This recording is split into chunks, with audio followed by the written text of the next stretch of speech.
Okay, so I do get a lot of questions about whether or not you should season your meat before you brown it and braise it. And I guess the concern by some people is, are you going to make it too peppery, too salty, the broth when it's done?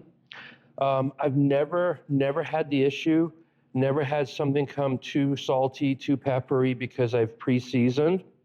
And I think maybe part of the problem some people are having um, is, you're not tasting as you go along.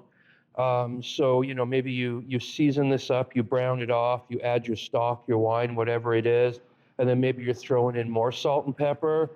Then you're braising it off, you're taking the meat out, you're reducing it down, and you're throwing more in without trying it. So the big thing is to kind of taste as you go, always every step of the way. The other thing that might be an issue, and this could be not just for home cooks, but a lot of restaurants too use powdered bases. Even a lot of restaurants use, like a powdered veal stock as well. So you could be using something that already has a lot of like a high salt content. So when you reduce that down, you really concentrate in the salt in there. So as far as seasoning the meats before you brown and braise, like I am doing here, these are going to be for a boneless braised short rib. Doesn't that look good?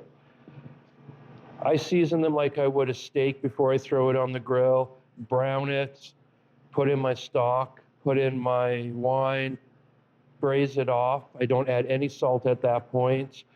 When the next day when I take it out, because I do cook this low and slow overnight, I cool down the broth, take the fat off, taste it, and then start reducing it and tasting from there. And I've never had a problem. So don't be afraid to season your meat before you braise it.